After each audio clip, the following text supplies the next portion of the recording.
As Viagens de Gulliver, de Jonathan Swift. Tradução e condensação de Hildário Tavares. Leitura de Sônia Naomi Mimura. Parte 1. Uma viagem a Lilliput. Capítulo 3. O autor diverte o imperador e sua nobreza de ambos os sexos, de maneira incomum. As diversões da corte de Lilliput. O autor tem a liberdade concedida sob certas condições.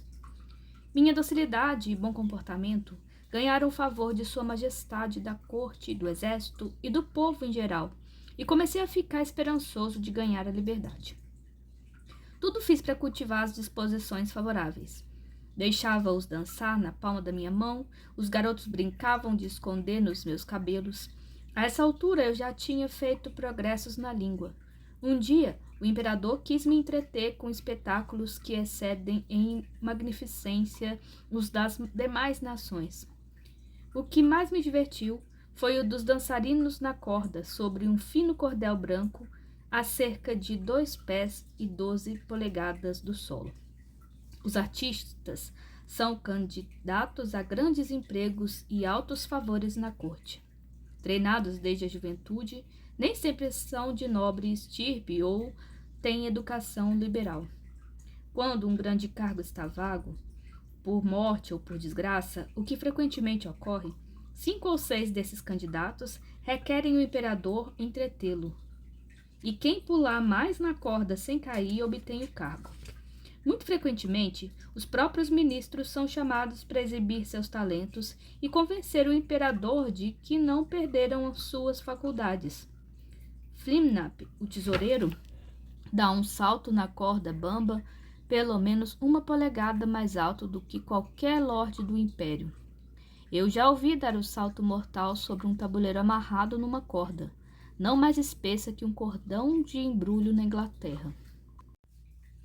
Meu amigo Reldressal, secretário principal para assuntos privados, é, em minha opinião, se não sou parcial, o segundo após o tesoureiro. O resto dos grandes nobres empatam entre si.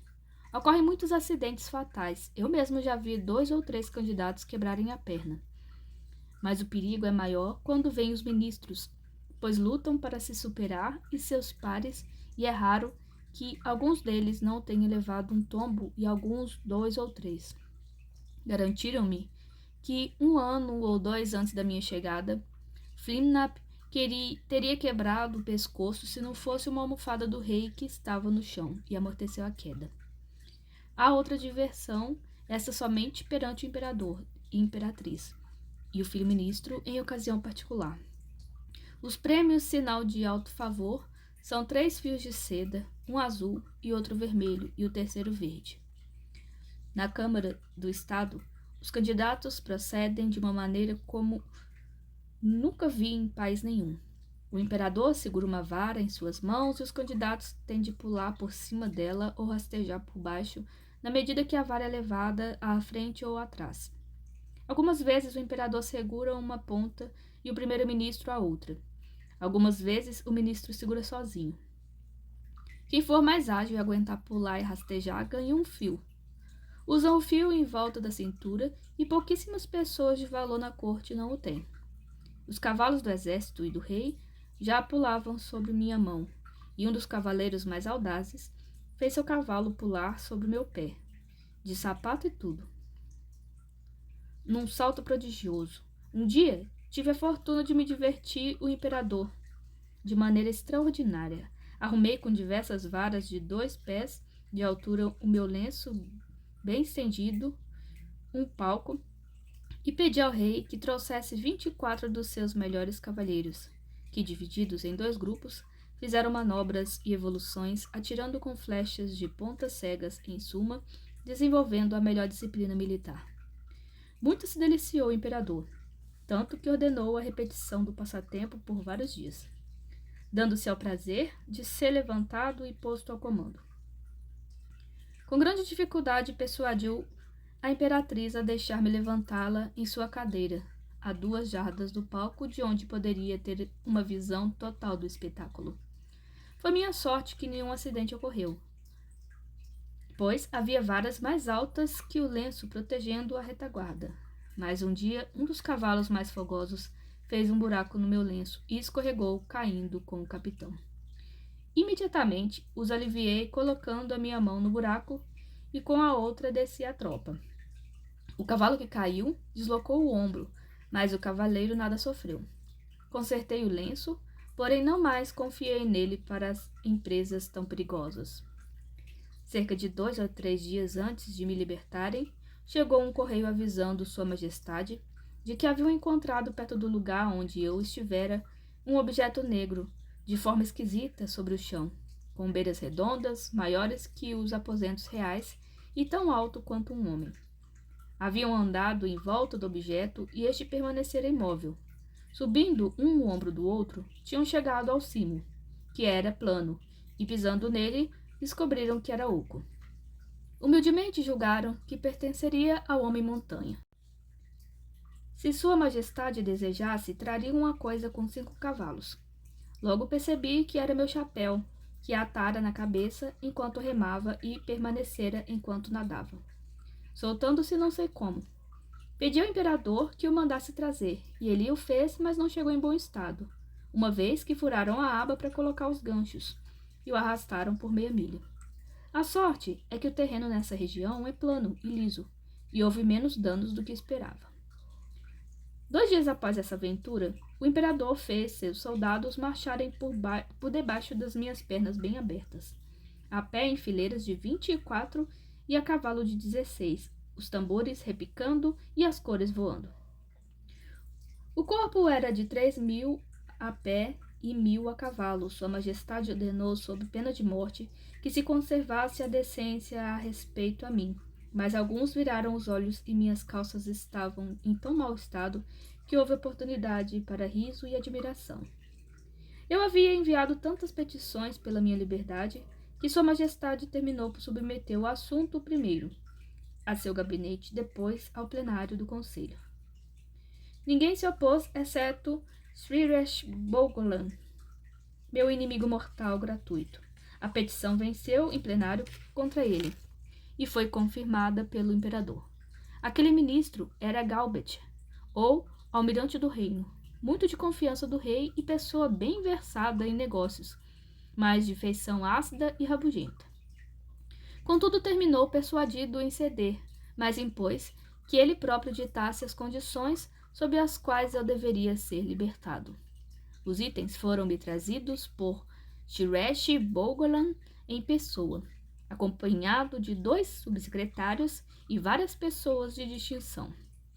Depois de lidos, exigiram-me que eu jurasse o cumprimento deles, primeiro na maneira do meu país e depois no prescrito em suas leis, que era segurar meu pé esquerdo com a mão esquerda e colocar o dedo médio de minha mão direita na coroa da minha cabeça e meu polegar na ponta da orelha esquerda.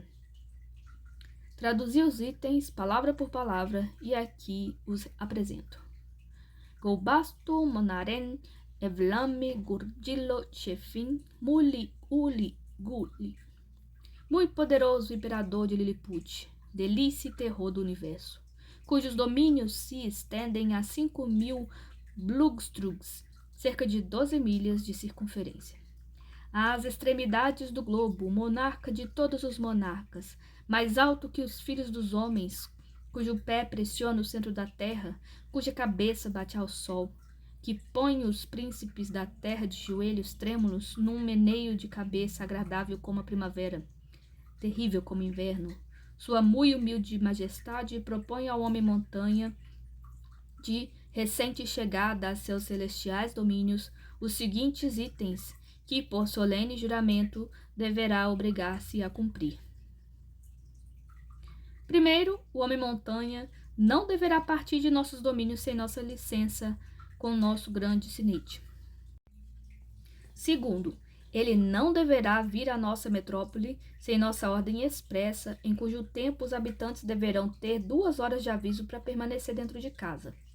Terceiro, o dito homem-montanha deverá confinar seus passeios a nossas estradas principais e não andar ou deitar sobre um prado ou campo de milho.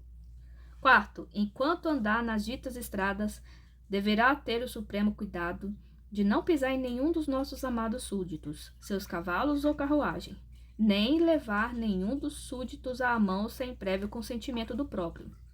Quinto, se uma mensagem expressa requerer despacho extraordinário, o homem-montanha será obrigado a carregar o mensageiro a cavalo em seu bolso numa jornada de 6 dias a uma vez a cada lua, e trazer o mensageiro de volta, se requerido, salvo até a imperial presença. Sexto, ele será nosso aliado contra nossos inimigos da ilha de Blefuscu e fará o máximo para destruir sua frota que se prepara para nos invadir. Sétimo, o dito homem-montanha, em seus instantes de lazer, deve assistir nossos trabalhadores em levantar grandes pedras para cobrir a parede principal e outros edifícios reais. Oitavo, o dito homem-montanha deve, em 2 luas, entregar uma medida exata da circunferência de nossos domínios pela computação de seus próprios passos em volta da costa.